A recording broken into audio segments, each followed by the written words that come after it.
This is the brand new structure from 1.19. This is a seed that spawns you deep inside of one, and this is my attempt to spend a full week inside of it, surviving the threats we face and renovating this horrible place. There's a lot of near misses, a lot of darkness, but it's going to be a blast, and if you want a typical survival, this isn't going to be one, because we spawn inside of the most terrifying structure. What can we do? We can't chop down trees, we can't do basically anything, right? Which is why we have to start thinking immediately, but we need wood first of all, right? This structure almost seems built for this challenge because some of that very wood does spawn right over here. So yeah, we are literally a minute in and we're already fighting zombies and losing health and hunger. Big problem if you ask me. Gonna do the normal thing now and craft a wooden pickaxe, which I exclusively use to mine cobblestone, except it's not cobblestone today, it's deep slate. Just crafted myself a stone axe, which I'm gonna use to get all of the wood I humanly can. This is not a renewable resource in this biome.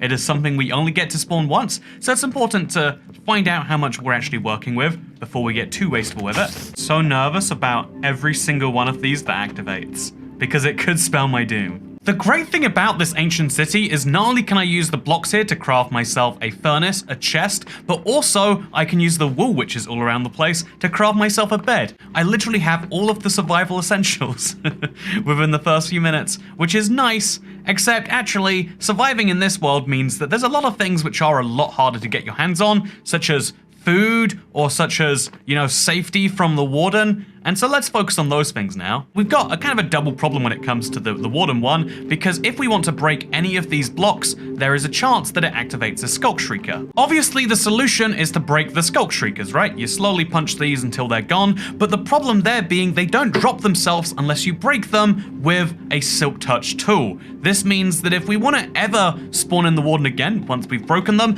we need to have Silk Touch first, and so yes, it is day one, and I'm trying to work out how to get Silk Touch, and I think there's two easy solutions. One of which is we can, you know, try and do the long way of enchanting ourselves by getting some lapis, getting some diamonds, some obsidian, making an enchantment table, etc. Or the second hopeful way that I'm going for is we could pray we find a diamond hoe with Silk Touch already on, or we could just try and find Silk Touch on an enchanted book, which will spawn inside of one of these chests potentially. If it doesn't, we'll at least get non-enchanted books, which will be useful in their own right. And so most of my first day truly was spent opening these chests. It goes pretty well for the first 15 minutes or so until this happens. This is a double danger chest, but that must mean it's worth double as much. Oh no. Maybe it's not. Oh, I don't like this at all. Oh no, he's here. He's here. I just need to walk away so he despawns. Oh, no, zombie. Now is not the time, Creeper Eva. Please, all of you. You're gonna have to stop this immediately. I am begging. Oh, he's messing them up real bad. He's messing them up real bad. Oh, there's so much happening right now. Oh. That's right, there is a death in the first 15 minutes because I'm in the Warden's domain. Of course I'm going to die, and no, I'm not going to edit out and give you the perfected version. This is a thing that's going to happen if you spawn down here. However, on day 3, my bad luck turns around because I get some good luck on the zombie drops. I was really willing to wait and just eat rotten flesh as my only source of food until I got that lucky 1 in 120 carrot or potato, but it came so much sooner than I was expecting. Whoa, so early on, we got a potato. Yes. Oh, I need dirt now. Still though, we got a potato. That is unbelievable. I've killed maybe 20 zombies, but my luck has been nuts. I also just got a carrot. I'm in the weird situation where the closest dirt I could find was not found by looking directly beneath my feet, like on literally every other seed, but instead I had to look up to the ceiling because no dirt generates below Y0, but just above the portal, it was barely low enough that we could sometimes find some, and I found this big old patch. After making sure that mobs won't spawn up here in future, we're now ready to get the spoils, and now the dirt can be mine, or at least it can drop to the ground, where later it can be mine. Which meant I now had dirt and I now had potatoes, which meant I could officially be a farmer. Might seem a bit ambitious to be using this much, given that we have 1 potato right now, But, you know, I also have the secret weapon of all of those chests from earlier containing bones, which means I get 96 bone meal to start my world off with, which is actually pretty nice. I would say this is easier than normal, really, if you think about it.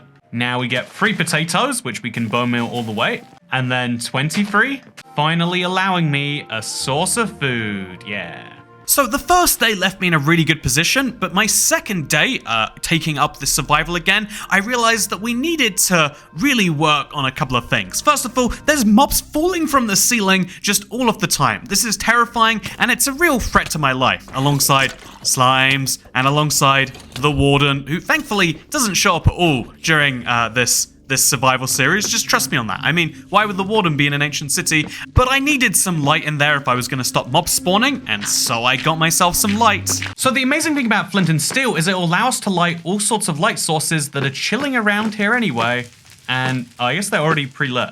But anyway, we can take some of these away since so many candles in such a small space is kind of wasted. And now we have candles which we can spread more evenly across the world, like right up here or over here.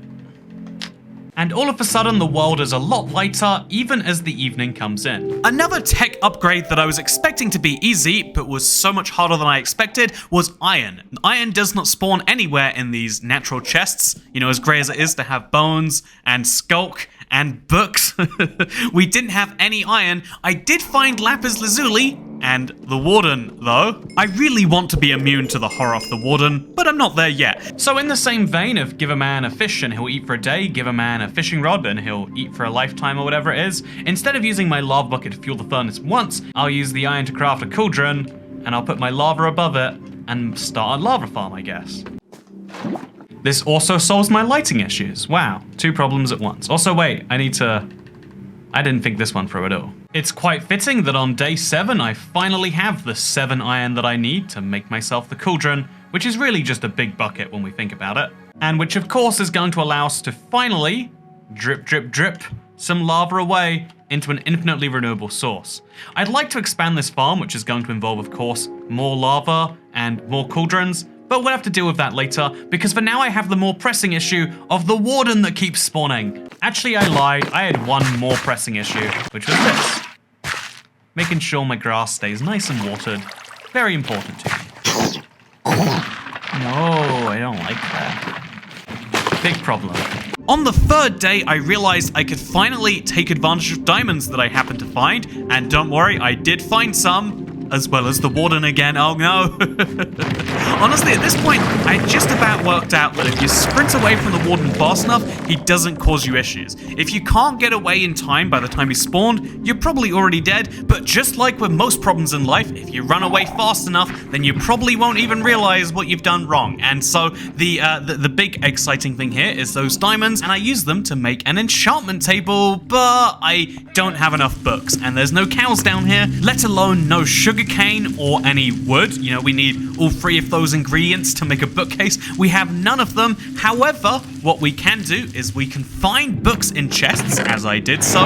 I did a little bit more searching, and this place is so big. Seriously, when you see it in a video form with night vision, you don't appreciate the scale of this thing and how hard it is to fully search this. So I found some extra books, and I also took some extra wood that was just lying around because there's so many of these weird wooden structures, and I combined them to solve most of my enchanting problem, besides obviously the experience. Whoa, that luck. Silk Touch is my first go-to enchantment on a pickaxe. I don't know if a Silk Touch pickaxe would work, but I don't know why it wouldn't. So, problem solved. Oh, not problem solved. We need some levels. How am I going to get experience? I mean, mobs aren't meant to spawn here. I don't know how they still do, but mobs aren't meant to spawn here, and I'm not exactly killing the Warden for his... Oh, 0 XP. Let me check that's true, actually. Oh no, it's actually changed since the early betas. You get 5 experience when you kill the Warden. What a fitting reward. That means since you need 1,395 experience to get to level 30, you only need to kill the Warden 279 times, I think. So we could do that, and that's going to be a big task for day 4.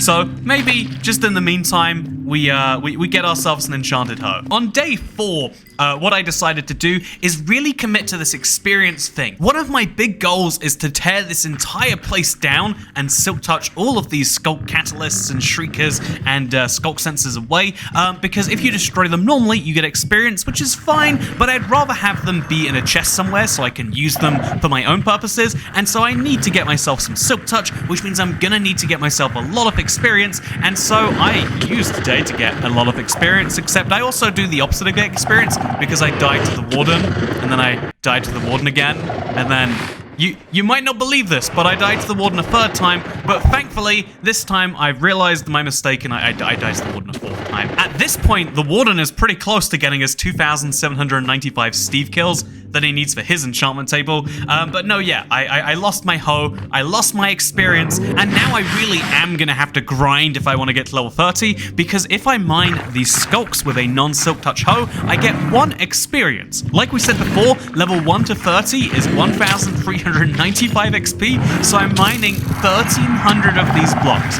which is totally fine. However, maybe I should have realized that just the next day, I would be running into something quite wonderful, because I found a silk touch hoe just lying around in a chest so close to spawn. Seriously, I thought I looted all of the chests on the first day, but I keep finding new ones and they keep surprising me, because this silk touch hoe is now going to give me some seriously good benefits. Now I can take all of the skulk shriekers, which have been causing me hassle and spawning in the Warden, and I also decided I should make a house to keep myself safe in the meantime. Here's my stealthy entrance. I like it at the very least. I like to work with the architecture that a biome gives me, and although there's not too much to work with here, I think this entire place could be made much better, which is what I'm probably going to do tomorrow.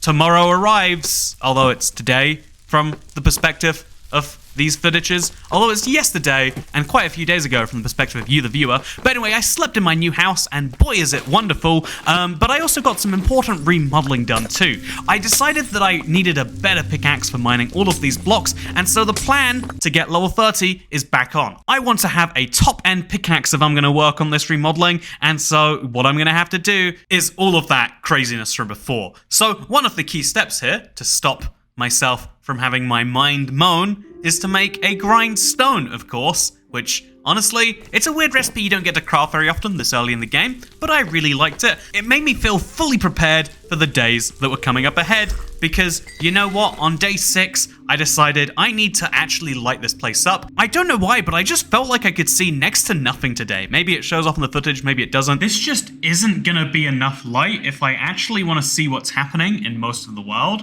which is why we're switching from the blue torches, which are much harder to craft, to the yellow torches, which are much easier and much more powerful. I do know that soul torches have a place. I just don't know if that place is necessarily in my world. And yeah, always important to be cautious around the few areas I haven't silk touched yet.